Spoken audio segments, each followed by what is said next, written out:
Welcome to SVG-TV News for Monday, April 3rd, 2017. I'm Lafern Fraser with the details. Missed completion dates may be one of the main reasons why international flights are not using the services of newly operational Argyle International Airport, except for the chartered flights which came in on opening day, February 14th, 2017. Chief Executive Officer of the Tourism Authority, Glenn Beach, admitted this as he spoke to Vincentians in Toronto, Canada, at a town hall meeting over the weekend. Beach, who was accompanied by Minister of Tourism Cecil Mackey and Chairman of the Carnival Development Corporation, Ricardo Adams, said that meetings were once again held with Air Canada on their trip here. He also noted that intense meetings have been ongoing for over 5 years with international airlines and emphasized that contrary to some views, he and his team are not lackadaisical in their efforts to get these flights to come to SVG.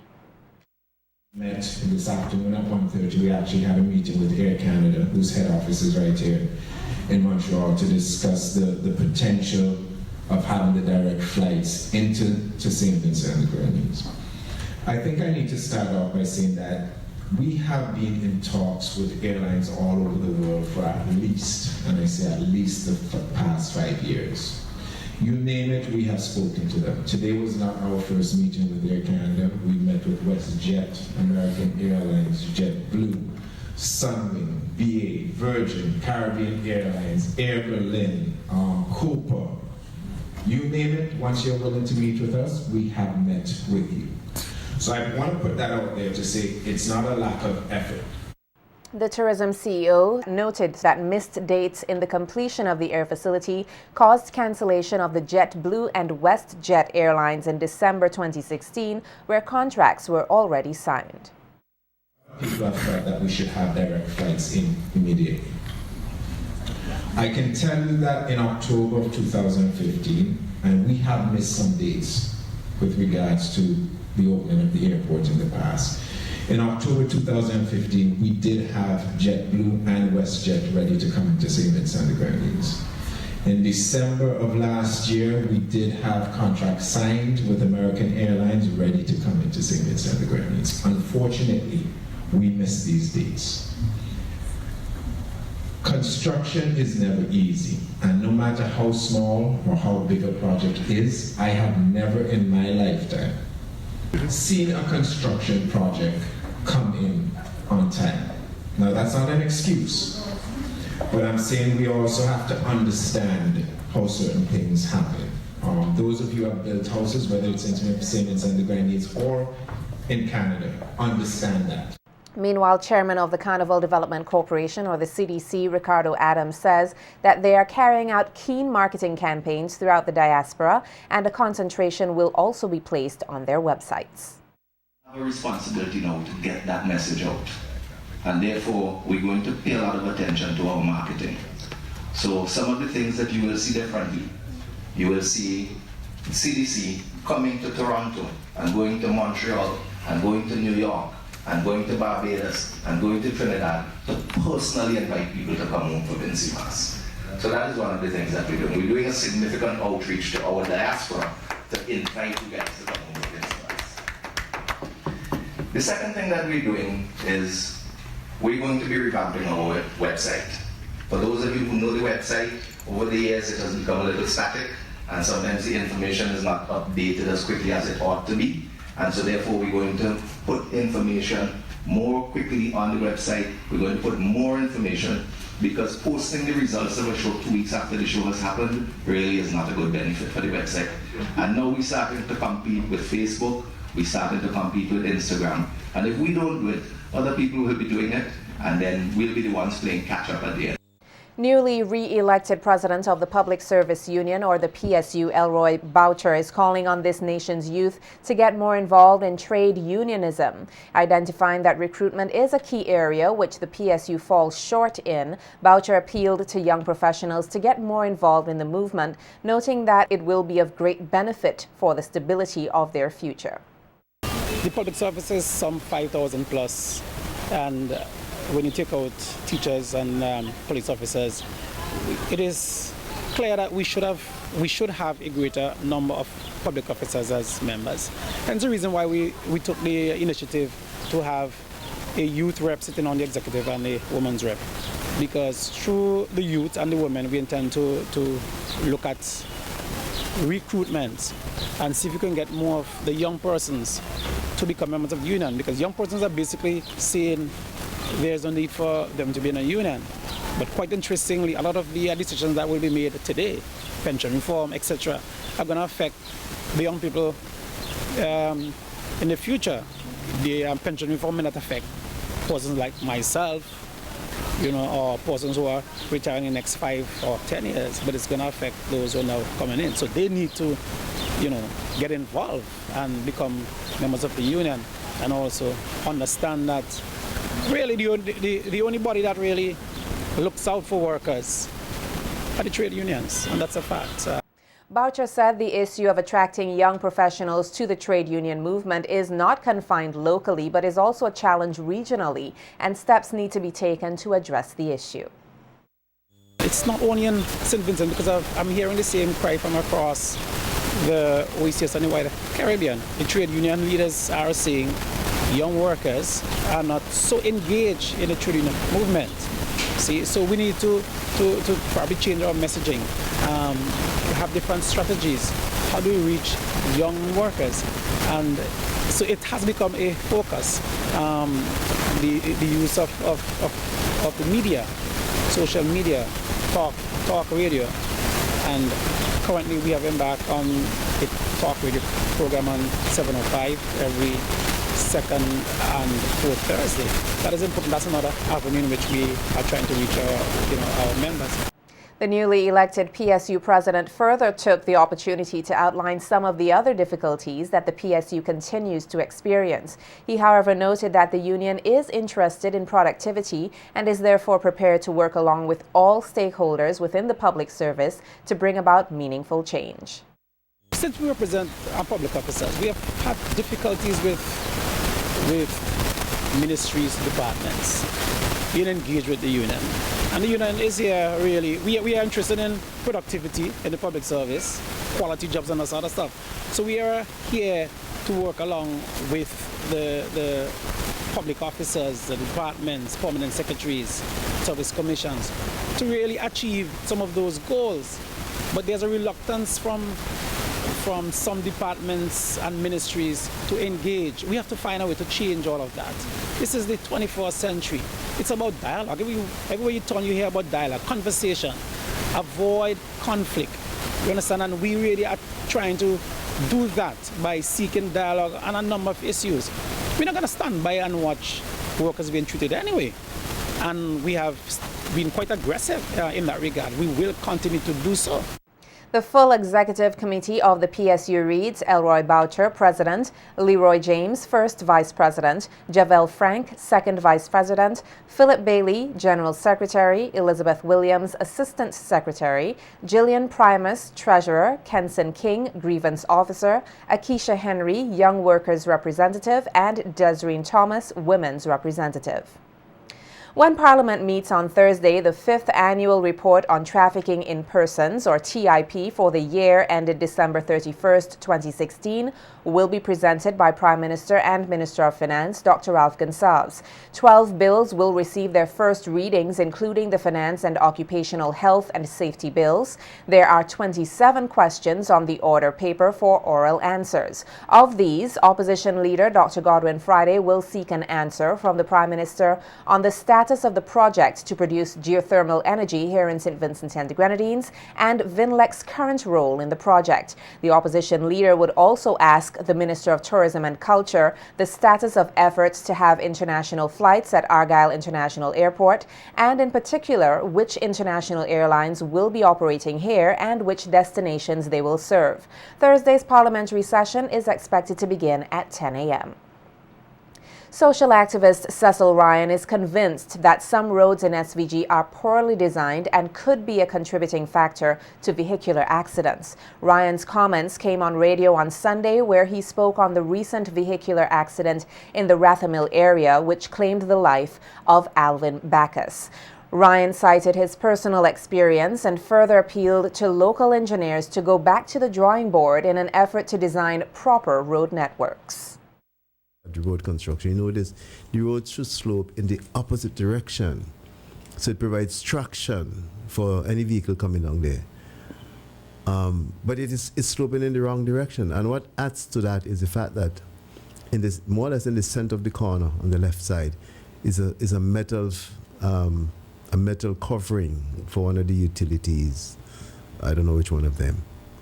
And that adds, because anytime there's a slight drizzle, the road becomes extremely slippery in that area. And the fact of the metal covering only worsens the situation. I don't think it is designed correctly. So the people in the Ministry of Transport, the engineers and so on, I would encourage them to look at that piece of road. There have been too many fatalities in that area, and it can't be that all those people are wrong in terms of their driving. Yes, some people drive recklessly, but there are other parts of the road where they drive recklessly. It's only in that particular area that we've seen so many fatalities with such regularity. The police here are investigating the circumstances surrounding the killing of 31-year-old Amin Glasgow of Greggs on Friday, March 31st, 2017. Glasgow was reportedly shot in his head and chest by unknown assailants. The incident occurred at around 10:30 p.m. on Friday night in Greggs. The police are asking anyone who may have information that may assist with the investigation to call the Criminal Investigation Department at 456-1810, the Major Crime Unit extension 220, or any local police station. The Victoria Park came alive on Sunday evening as patrons gathered for the official launch of the 2017 Digicel SVG Gospel Festival. Organized by the National Gospel Fest Committee in collaboration with the Ministry of Culture, the event, which is in its 15th year, is being held under the theme 15 Years of the Glorious Celebration of the Gospel. The event has over the years provided a platform for the showcasing of local gospel talent and has been credited as being the starting block for many of this nation's biggest gospel acts. We hear more about the opening event in this report from Nikita Tony.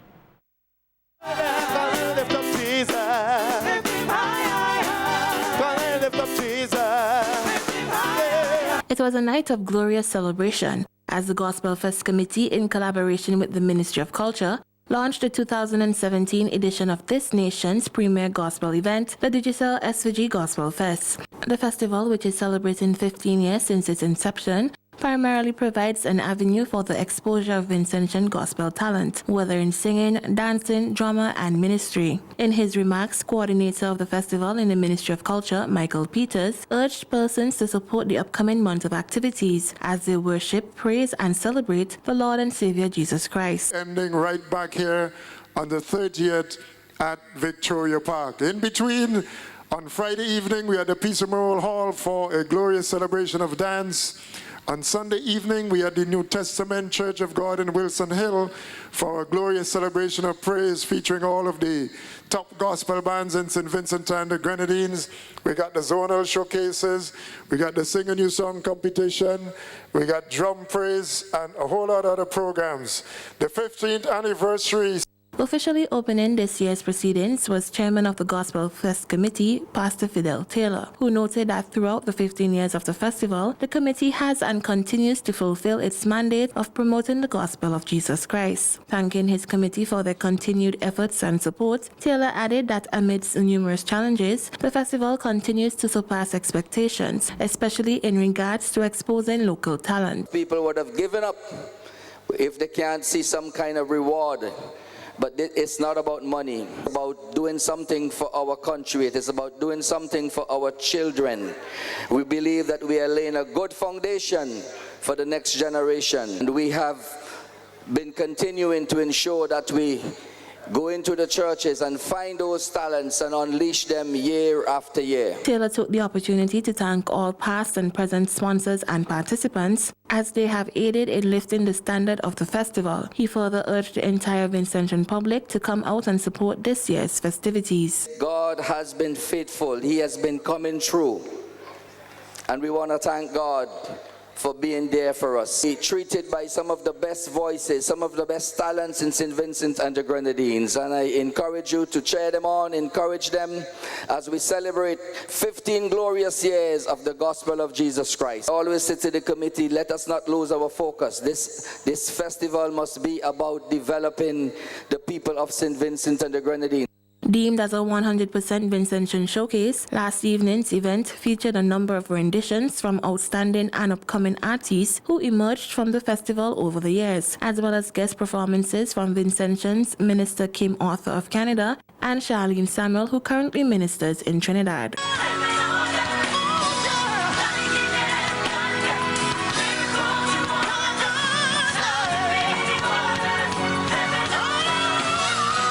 Nikita Tony reporting for SVG-TV News.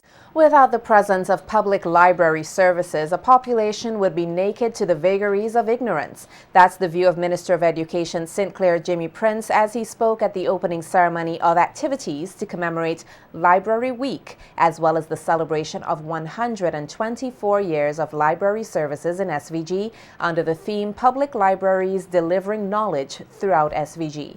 Minister Prince stated that library services have played a pivotal role to the Vincentian public in providing access to knowledge. Minister Prince noted that over the years, the National Public Library Services has continued to evolve and modernize and now provides the public with access throughout multimedia services. The Education Minister appealed to the general public to utilize the services provided at the institution, which he said is crucial for self-development. Additionally, the institution has a large, diverse collection of reading materials which cater to the needs of children, teenagers, and adults. However, providing these valuable services will not bear fruit unless we as a people make use of them.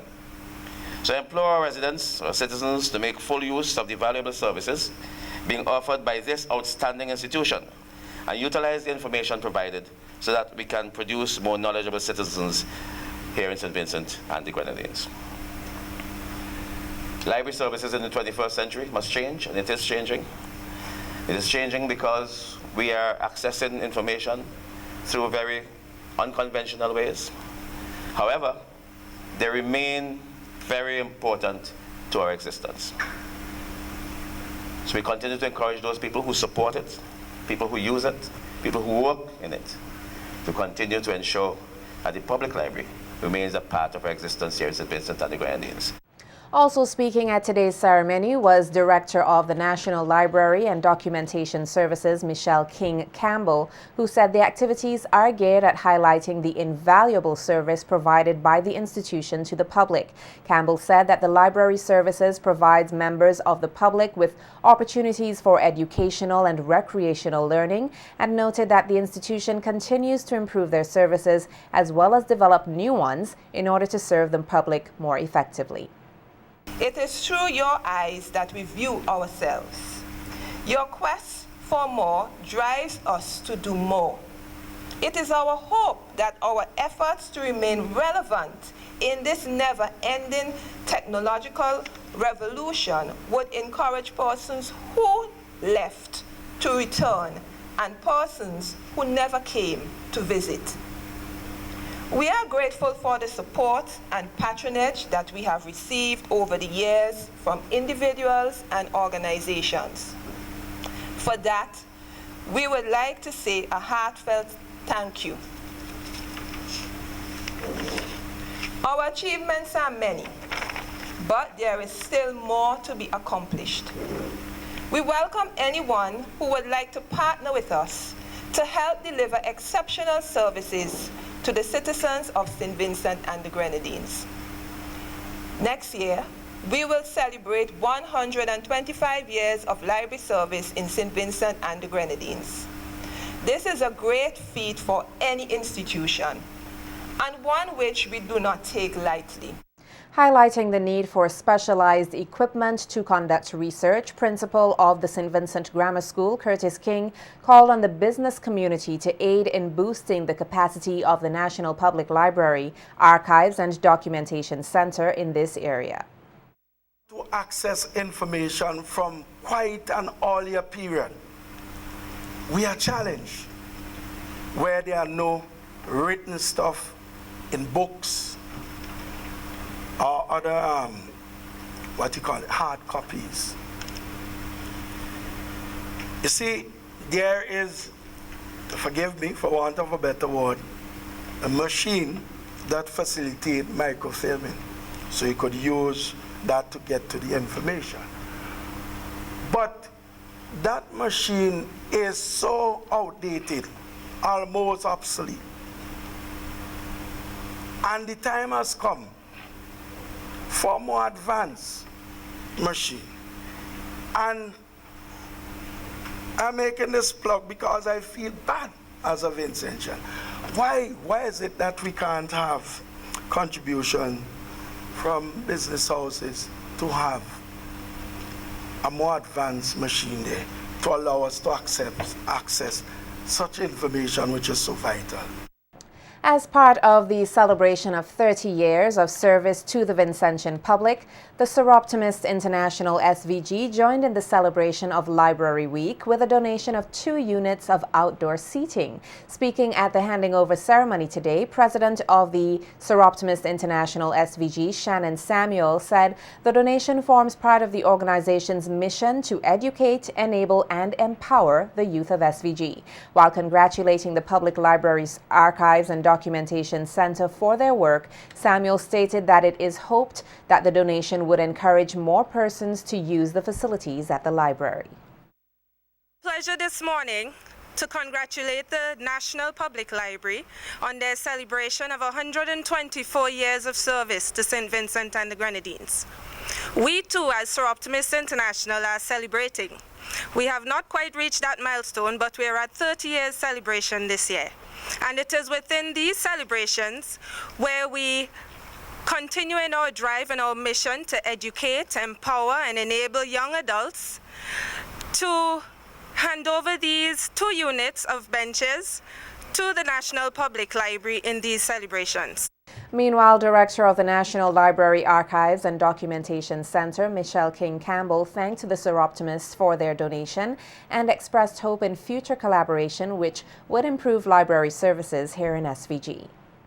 Thank them for this valuable contribution. This project has been on for a while and it's finally here. And I know that our patrons would find this assistance and find the seating comfortable, and I know that they would utilize those seats well. So I want to thank you again, and I hope that we can continue to partner and work together on future projects as it relates to library development in St. Vincent and the Grenadines. I thank you so very much.